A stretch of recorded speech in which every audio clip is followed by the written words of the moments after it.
But I definitely know that a spider and a constellation definitely makes DJ Webstar. There you go. DJ, caught in the web. I'm trying to tell you, in the rapture, I'm glad that we got to make a great little connection, and we'll speak more with Mr. Mike Walker about your DJing and so on and so forth. And it's great to have you down here. Before we even get into what you do, and most people should know, New York knows who you are. What's your connection with H2O? Pause. Hit that button. Yeah. Pause. We have no connection. But the way I know him is, we've been working on it, Mike Walker. He has this amazing movement called Ballin for Peace.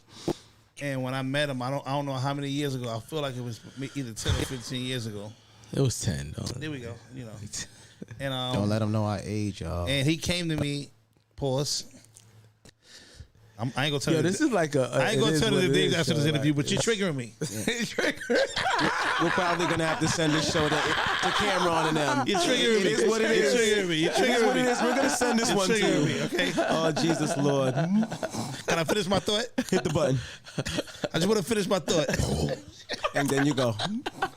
No, so when he first started the movement, as soon as first of all, I love basketball. Yeah. I grew up playing basketball. As we were talking off camera, I'm connected to a lot of basketball guys, like through Rice High School. All the generations, like all the way from Felipe Lopez, all the way to Momo Jones, who's from my block. Yeah. So it's like, and everything in between. So pause. So I always loved basketball, always played basketball. I never played on a high level, but I grew up, that's all we had. Like when you look around Harlem. You're Harlem, from Harlem. All you had is basketball courts. It was nothing else. We ain't have nothing. There was no libraries. It was libraries, but it was like 2 of them. But we had basketball courts on every corner. So it was like, that's what we did all day. We played ball and we just hung out. So H2O, you know what's crazy? Let that man finish. Hold on. Let him He's finish. triggering me. No, He's triggering me. Let him finish. You started this, and we're gonna have post-traumatic syndrome, like Ballin for Peace Week one day, like classes and programs. No, I'm sorry, go ahead, but I have a good interlude for you. Go ahead. So it's crazy because the first he came to me and he told me his movement and what he was trying to do. And pause. I want to say I'm proud of you. Thank you. Because that's not a pause. No, because I'm about to say something that needs a double. You don't need to pause the rest of the show. You good? Okay. No. No. After what I'm about to say, I had to say it before and after to see his growth. Pause. Over the years, because when he first started, it's like he had an idea. He just wanted to do it, and then each year he got more professional. He got more seasoned. He figured out how to take it to, and he gets better and better and better every year to the fact where he don't even call me no more for it. Oh man, I was throwing a shot. That was a shot right there. But no, but you had to see. First he was just doing it, and then now he's doing it on a high level, and it's like it's one of the most amazing things because it's for a great cause, but it's fun. Yeah. So Thank you, man. You about to make me cry up here. You my guy, so bro. special, man. As we get older, we still want to play basketball, but it's like after a certain age, we're not in shape. You can't. It's like I come from like. I used to bring Chris Brown like in his heyday, like to Rucker Park to play basketball, like or the Kingdom, or to like I love to play basketball. So whenever first of all, I just wanted to play because it was a tournament I could play with other celebrities in. But then when I understood what the cause was, it made it even more worth it. It was like, okay, now we got to get this thing off the ground. So look at what he's doing now. It's like it's amazing. He took something and turned it into something amazing. So. Shout out to you, man. Thank you. Can we get some claps? Absolutely, yeah, 100%. Yeah. These are live claps, guys. These are like real claps and like in real life. Yeah. So that's how we met. We met about about 10, 11 years ago. Absolutely. Yeah. And you talked about growth, being seasoned at pause. Yeah. And being seasoned at your art form. Seasoned pause. And, yes, pause. Yeah. And H2O from year one to what he is right now. You as a DJ, and you started off with your beginning. You said something there. What have you learned over the game, year by year? How have you polished out your game as a DJ? Well, the thing I learned is about is taking advantage of your relationships, because most people use that word advantage as a bad thing. But you're supposed to use every relationship you get, not misuse them. So it was times I was around some of the biggest people in the world, and I was just happy to be there. And I didn't want to come over as somebody who was just trying to, I didn't want to ask Rihanna or Chris Brown, hey, let's do a record, but we hanging out every day. Right. At the time, I should have just, if they my friends, then we need to be doing music too. But me not taking advantage of my relationships, I lost out on a lot of opportunities. Another thing I learned is, learn every aspect of the game and don't really trust nobody, because if you a boss, you're supposed to know how to do every job under you. So you're supposed to know how to manage your money. You're supposed to know how to, whatever your manager's doing, you're supposed to know how to do it, even if it's not your responsibility to do it. Because your manager's real job is to make everybody hate them and make everybody love you, because they got to give them the hard decisions. They got to say hard no's. When you have a direct relationship with a person, you can't really say no to them, because it's like, yo, Web, I grew up with you. Can you do this and do this? And I got to say yes. But if you're talking to my manager who don't have a connection with you, no, he can't do it. And same thing. So I would say learn everything. Know how to do everything yourself and be in a know-how, because if you're not in the know-how, people will steal and rob from you like something you've never seen. But it's a life lesson, because God don't make mistakes. So he teaches you lessons along your journey so you won't do it again. That was well said. Yeah, that was extremely profound on that one. And I was gonna ask you, like, what keeps you, like, motivated and relevant, like, in this time, like, and what's one of the hardest obstacles to overcome in 2025 than say a 2000 early 2000s and stuff like that? Well, there's two things that keep me motivated. For one, I have daughters. Yeah. Who want to be influencers and entertainers or just be creatives. So me keeping it going is motivating for me, because they watching what I'm doing. They want to do what their daddy do. The second thing that motivates me now is everybody that's getting rich and everybody that's successful right now, and everybody who are legacy artists are older people. If you look at everybody who's running the game, who's getting money right now, look at Joe Buttons, look at Nori, look at Fat Joe and Jada. Look at just all the old, these guys are 50. Look at Cameron and Mace. Yeah, they're doing sports. Yep. These guys are 50 years old. You can't name me 3-4 young artists that's in their 20s that's running again. That's on a tour. That's running things right now. Absolutely. All the big tours are from older artists. You got Usher, you got Chris Brown, you got maybe NBA YoungBoy, but it's like name me 3 more artists that are on world tours that are young. Back in the days, a lot of young artists was on tour. Beyonce, Drake, Nicki. So older people are still. Sometimes when you get a certain age, you start saying, I'm gonna tap out. I'm gonna let the other young people.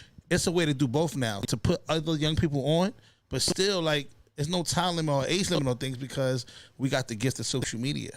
Which I was saying to somebody the other day. I said, that made how I felt about social media and how music is today. I said, back in the days, like I probably was like the last generation of artists that had these platforms. You had 5 ways to get known. You had MTV, like TRL. You had BET, like 106 Park. You had magazines like Source and Vibe and all that. You had the radio stations. And you had a little bit of the streets. You know what I'm saying? I'm not talking about video music back days, because y'all started it. We're going to get there in a second. But nowadays, you don't need none of that. Look at NBA YoungBoy. He's not on the radio, he's not on TV, but he's selling out arenas. So right now we get less quality because there's so many people who can do it. But the good part about it is, it's more people. It's a bigger quantity, so more people can make money. H2, I see you shaking your head. How do you feel on that one right there? Nah, I feel it's right. I feel like it's it's real. Like, I feel like that's definitely who's popular, right? I would say, like, what's it do? Cash Cobain, but I don't think he can, like, the world tours and stuff like that. He's popular, but I don't know if, like, these artists, I would say like a Cash Cobain or like a NBA YoungBoy, but I don't really know. So right? so here's what's crazy. Back in the day, and I don't want to like the old man talk about back in the day, but anybody who had hit records and it was a star, they couldn't walk down the street. You would recognize them. Yeah. Half these artists that's high, you wouldn't even know them if they walked down the street. Yeah, that's like, fact. Oh, that's Little such. Oh, that is? I wouldn't know who he is. But I think that's also because how the way the world is now too, right? Everything's streaming. There's no real. They don't make people feel like a star anymore, because you can get 100%. the media from everywhere. I get my media from social media. There you go. There's not like a real platform like it used to be, like on MTV or BET. That's you right. had to have these certain So platforms. this is the answer to this question. What motivates Wavy's me? world Mike now, Loader. Mike Loader with the talk. What motivates me is me knowing that it's not an age cap on me being a great entertainer, on me being relevant. Fire. Because back in the days, once you got 30 or 40, it's like, oh, it was over. Look at the rappers that came before, like in the 80s, like the Rakims and the Big Daddy Kings and the little Cool J's. It was mad. Like after they got to a certain age, we don't want to hear no 30-year-olds rapping. That was crazy. Now, if you look at like the rappers that dropped, like Nas dropped 3 albums the last 4 years. Yeah, he ain't dropped 3 albums in 10 years before that. With Hit Boy, but he got with Hit Boy. There you go. Right. Yeah. Look at the Clips just had a hot ass album out. Like they in their 40s. It's like. But so who's the artist? I'm sorry to cut you off, but like I know you've done features and certain things. Who's somebody that you would want to work with now? And is there something in the works, like say like a project, like because I still like feel like when I do say the Ballin' for Peace events, it's like almost like an album to me. Meaning because I have to see who's hot, who's relevant, who's still on. Like when I first started, it is. So when I first started. You know, some people aren't in the same space. Like Love and Hip Hop New York was heavy when I first started. There's no Love and Hip Hop New York anymore. So I can't even go and pour into those, tap into those even pockets of people to come to the event anymore. So I have to be real strategic who I invite to the event now. So I have to keep my foot on the gas, like say like a Susie or Bag Luck or Janaske, like all these people who are actually, you know, doing work now and relevant now. Things are staying in tune. It's the biggest thing. So, in tune. It's so who tough. would you want to work with now? Well, musically, I work with everybody. Like I said, from Nicki Minaj to Chris Brown to everybody. But who I would want to work with now is I would love to work with Casanat. Wow, like, I would love to work with people on those kind, like the younger generation that got the game on lock, who I can learn from. Absolutely. Who I can help. They have an extraordinary huge platform, and who I can help. Who my daughter likes. I'm like, oh, Dad, are you with Casanat? Are you? Because you're gonna be running around the house. They're the future. He's one of the ones doing it the right way. Like, look what he's doing with his platform, and he incorporates the legends with the young people. The young man that's with him, Talil, is a New York kid from the Bronx. He's a New York kid. Well, he's from the Casanat went to FDA high school in Harlem. Like, it's like so. It wouldn't be mostly music. It would be mostly like the new generation of streamers and people who are moving the culture in a different direction. Those are the people I would want to work with. Are we going to rewind here? Because I was watching a movie and let's see if you could catch this part. I was watching Booty Call. Tony Davis and Jamie Foxx. Yeah. And in the opening of the scene, they're in 125th Street, and there's this brickstone building right there on 124th on the corner, about 8 floors that's no longer there no more. That's called Rice High School. Yes. And you was talking about, and we was both talking about, Duron Scant. Yeah. Scott, pardon me, Felipe Lopez, Kashif Pratt, Curtis Kelly, Edgar Sosa, blah, Arturo, blah, blah, blah, blah. I mean, the list goes on. Andre Barry, on and on. Shout out to my Rice Vader brothers, man. Yeah. How y'all hold on. How y'all let Rice close down? New York City. How y'all let Rice close down? He looked at me like I was a board of ed. Like, how y'all let Rice close down? How do y'all, you name all of those people, how do you let Rice close down? Listen, Kev here from Eagle. He'll explain to you off the camera in a second. Nah, like, if that's the case, like, how does Rice High School, Kemba Walker, I think it was a travesty. How does it close down?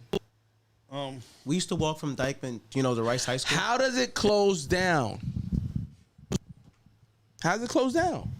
You got all these NBA players and all that, these boosters.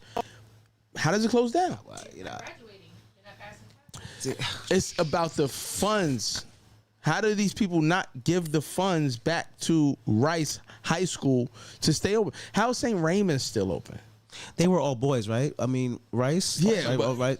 Rice was definitely all boys. Pause. And then who can we look into the graduation rate? I mean, what for those times? I mean, the athletes had to be progressing, right? My topic on this, my take on this is there's so many people who have made it from there. Correct. Who played in the league. Oh, I get what you're trying to say. How do you not? Why they didn't get together and put them in? Knowing the guys who made it to the league that I know, they tried. It probably was just beyond. It's probably beyond them. It's probably bigger than them. H2O, before we even get, I see what you're saying. I mean, we got to probably dig more deep pause into that story to see what it is, because there are some gentlemen that went to Rice, and I mean, Nah, there ain't no names. You know, Kemba was a pro. Made a lot of money. Yeah. I believe he made over $100 million, but who knows? A lot of niggas made millions of dollars overseas. No. A lot of niggas made money. Made a lot of money. You know what I'm saying? Felipe Lopez, Minnesota Timberwolves. A lot of them, Seabird. But who knows what? A lot of them made a lot of money overseas, but I think it was above their head. Pause. I think they couldn't. You know what? And two, heck for Bronx Tale. In the questions and comments, top 5 Rice high school players all time. I want you to think about that right now. Top 5, position by position. I can tell you who they are. Your top 5 best Rice high school players all time. How you doing, Thomas? Welcome to the party. My top 5 best Rice players of all time. Well, we're going to start with Felipe. We could put him at the 3 or the 4, but we're going to put him at the 3. Right. Did you go to Rice? No, but I might as well. Because that was my brother. I was doing all the Rice parties. Honorary alumni. I'm definitely honorary alumni. I actually do the alumni game for them every year. It's right up the block at Gachos. We do it every year. Shout out to Kev Shaw, rest in peace. All right, so we're gonna start with Felipe. We're gonna go Kiki. Yo, hold on. Shout out to Felipe Lopez. Got a crazy story. I randomly stayed in Felipe Lopez's mansion in DR. I got stuck playing basketball. That one. I was on a tour, and some dude named Charlie had us a whole bunch of guys trying to get contracts in DR. We out there, the hotel, got kicked out of the hotel, and I called my guy Steve from Iconic Sports, and he was friends with Felipe Lopez. Felipe Lopez had us, and I didn't even know who he was. I didn't meet him. I knew who he was, but I didn't meet him in person. Let us stay in his mansion in DR for the duration of the tour. And so shout out to Felipe Lopez for that, and shout out to my guy Steve for doing that. So Felipe Lopez is a real one. He wasn't even there. Yeah. You have Platanos? You have Platanos? But Felipe like had the Platanos. You had to have the Platanos. I did. Top 5. Random. Felipe Lopez, small forward.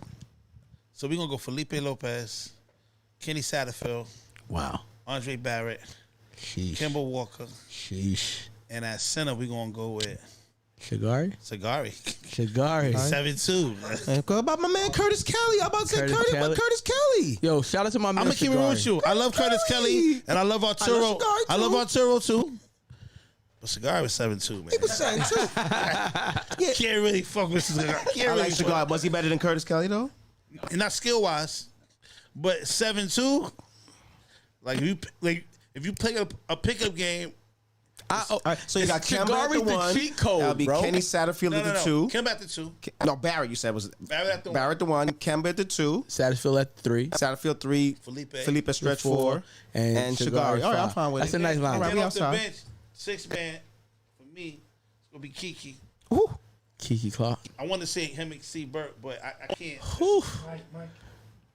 We should have Yeah, seen those matchups with this guy over here. You think? And if I needed a sharpshooter, I'm going Edgar Sosa and I'm going Chris Fouch. That's a nice lineup, bro. Wingate, honorable mention. Yeah, my man the Jay left-handed Wingate. bandit. Shout out to Jay Wingate. big time. Edgar Sosa from my neighborhood. We grew up with There you Edgar Dykeman, I so never we already forget know. we played in Kingdom, and that nigga Edgar had like 8-9 threes, man. What is Hey, Edgar? so I I got haven't it. seen Dominican Edgar. Power Wood, the whole He's Kingdom sucked still on bottles. Let me give you a story He's about still Edgar. playing? Yeah, overseas. Still killing. He got to be 36, Still doing 37. it. He can still play right now. My boy Idris. It'll be De Leon. De Leon. Yeah, he's Brandeis. got too hard to Too guard. hard I know, to guard. Oh, I know, Too but hard it was to just so- guard. he was in Too hard to Brandeis guard. with Too hard me. to That's my guard. brother. Too Andres You De was in Leon. Brandeis? No. No, where'd he go? Oh. You been Brandeis? I played with him in Brandeis. Andres De I was on Leon? the team. Idris? Yes. I didn't go to Brandeis. You was I was at campus man. I only played 1 year high school basketball. Let me tell you a story about Edgar Sosa. We grew up with Edgar. I remember when Edgar was small. His brother was good too back in the days of Dykeman. So we all used to Jose? yeah, they was all good. just made that name up. They was a bunch of them. No, Jose. his name was actually Jose. Oh, that's crazy. and Edgar was coming up and was getting good and getting a little trouble, but eventually figured it out. I left from Dykeman. I moved to Long Island, so now everything changed. Now you're not paying attention to Rice every day. You know what I'm saying? You're not paying attention to All Hollows, Cardinal Hayes. You are, but Not really. Now you're getting familiar with Queens. Yeah. Now you're getting familiar with Long Island. Baldwin High School. Baldwin High. Elmont High. So right? now, at that time, my son's mother, her two cousins were going to Christ the King, Andrew and Elsmo Gabriel. Elsmo went to Clemson, played with Deshaun, a couple of those guys. Andrew went Manhattan, Jaspers. He played with Malik Booth, Pearson, all those guys during those times of Christ the King. So now I'm my son's mother's from Brooklyn at that time, and I'm dealing with them in Brooklyn now. We going to Christ the King now. Now we all Christ the King in. You can't say you're voting for Christ the King because you living in a house with everybody that that's where you're like you're going to Christ the King. All right, go uptown. It's Fordham. The Catholic high school championship most of the time is at Fordham. So now all 700 of my Dominican friends and everybody from uptown, like, yo, Rob, we see you. Come over here. They got the whole section. You know how they, like, we used to walk from Dyckman to Rice. And if you ever seen about 200 Dominicans walk 50 blocks with horns, everything, playing music, 50 blocks all the way, they had a whole entire section when Felipe Lopez was there. Trust me when I tell you. It was the Dominican Day Parade. Yeah, for sure. Trust me when I tell you. So now we had the whole section, all of them over there, like, yeah, come over here and get us. I say, yo, bro, I'm Long Island now. I can't. They gonna change the locks. So I'm not having nobody change the locks. And boy, we heckled the whole time. And this was the same day Kashif Pratt made the buzzer beater shot off the backboard at Fordham University. On top of the key? Yeah, I heckled behind Curtis Kelly and they folks for about an hour and a half. They got up and changed their seats. They got up and changed their seats. Boy, when he made that shot at the end, but it was just so crazy because Edgar was even looking at me like, yo, what you not doing over here? But Andrew and them was going to Christ the King. It was now a family thing, but that was just a crazy story to how I eventually seen him after those years. Yeah, but I did. I stay uptown, I guess. Yeah. I didn't learn my lesson, but listen, Bronx Tale Studios, DJ Webstar. Yo. What does peace mean to you? Peace means happiness to me. Explain that. The most important thing in life is being happy, making people happy. So that's peace to me. Like, life is so short. It's so crazy. My great grandmother just made 100 years old, and like literally like 5-6 days ago, and she's not even doing too well right now. But I'm talking to her I left her to come here. 1925. Yeah, and she September 20th, 1925. So yo, you know math. Well, you know I had to. I walked 200 blocks to watch a basketball game. It's not hard to figure out 100. But when I talked to her and I we were talking about how it feels to be her age and stuff like that, and she said, "Man, just do what you got to do to be happy. Happiness makes you live." Sometimes people pass away because they be sad. Fact. Sometimes you might have a couple that been married forever. One of them died, then the other one died like soon after them. Because sometimes your happiness keeps you alive a long time. So peace means happiness to me, because when you're at peace, you're happy, and stress kills. I just like to be happy and peaceful. And one more thing too. Hold on. I want to go. What's a misconception about you? Like that people feel you are like, because I've always got cool vibes from you.